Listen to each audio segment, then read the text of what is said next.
के बीच में आप जो देख रहे हैं ये सुरंग का पूरा हिस्सा, इस मुहाने पर जब ड्रिलिंग चल रही थी ऑगर मशीन की, देखिए पहले ही ये अंदेशा जताया गया था कि बाधाएं, सरप्राइज एलिमेंट हो सकता है। और वो सरप्राइज क्या होगा, मलबे के साथ लोहे का हिस्सा गिरा हो, और जो आर्च लगे होते हैं वो गिरे हों, सरिया छड़ गिरी हो। तो मेरे हाथ में दरअसल इस सुरंग के निर्माण में जिस आकार की छड़ होती है वो इस समय मेरे हाथ में है। ये 30 मिलीमीटर के और अंदर कई हिस्सों पर ये लगभग 50 मिलीमीटर तक के भी है। अब ये देखिए वर्टिकल भी लगाए जाते हैं, हॉरिजॉन्टल लगाए जाते हैं, और ये पूरा जाल होता है। अब ऐसा जाल मलबे के साथ नीचे गिरा, वो ऑगर मशीन के सामने आ गया था। हालांकि ये विशेषज्ञों का मानना था कि आखिरी 10 मीटर पर ऐसी दिक्कतें नहीं आएंगी, लेकिन अगर सरप्राइज होगा तो हम तैयार होंगे। ये बाधा आई और ऑगर मशीन का काम वहां पर बीती रात को बंद हो गया। उसके बाद क्या हुआ, ग्राफिक्स के जरिए आप समझने की कोशिश कीजिए कि जैसे ही ऑगर मशीन का काम बंद हुआ तब सबसे बड़ी चुनौती क्या थी। सबसे बड़ी चुनौती ये थी कि उसके मुहाने पर खड़े उन लोहे के हिस्सों को आखिर हटाया कैसे जाए।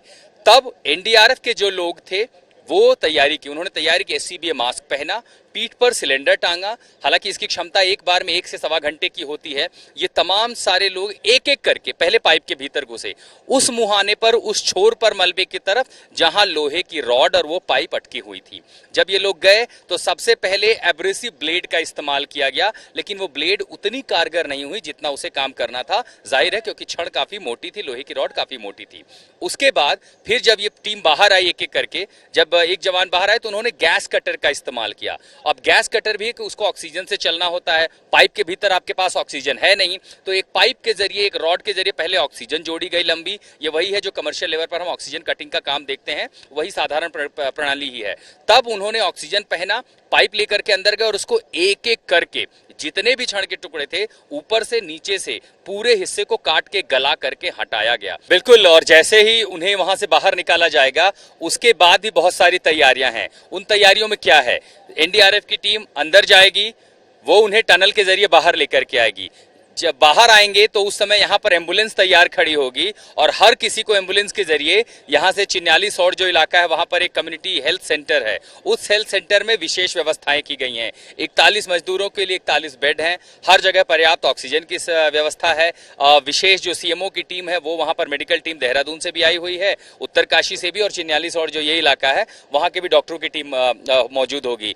जब यहाँ पर उन्हें निकाला जाएगा, एम्बुलेंस में डाला जाएगा गुफा के भीतर, इस सुरंग के भीतर लगभग 150 मीटर की अंदर जहां पर एम्बुलेंस जाने की व्यवस्था की जाएगी, वहां भी स्वास्थ्य विभाग की टीम मौजूद होगी, ये जानने के लिए, ये समझने के लिए कि क्या उनको कोई किसी तरह की शारीरिक स्थिति तो नहीं है, कहीं किसी तरह परेशानी तो नहीं है, किसी तरह का दर्द या किसी ऐसी स्थिति तो नहीं है। और जैसे वो इस तरह की जानकारियां देंगे उन्हें तुरंत एम्बुलेंस में ले जाएगा। यहां से चिन्याली सौड़ ले जाने में जो पूरा समय लगेगा वो पूरा समय ज्यादा से ज्यादा 35 से 40 मिनट का होगा, क्योंकि उनके आगे पुलिस एस्कॉर्ट चलेगी। चारों तरफ का रास्ता जो ट्रैफिक विभाग की टीम है वो क्लियर रखेगी ताकि किसी तरह की बाधाएं ना हो, किसी तरह का ऑब्स्ट्रक्शन ना हो। और इसीलिए ये व्यवस्था जब की जा रही है कि अब से कुछ समय में 12 मीटर की दूरी पर जब पार ये बाधा पूरी हो जाएगी, लोग पहुंच जाएंगे, तब पूरी व्यवस्था होगी उन्हें सही सुरक्षित उन हेल्थ सेंटर तक पहुंचा दिया जाए। और जाहिर है दोपहर के बाद उनके परिवार वाले भी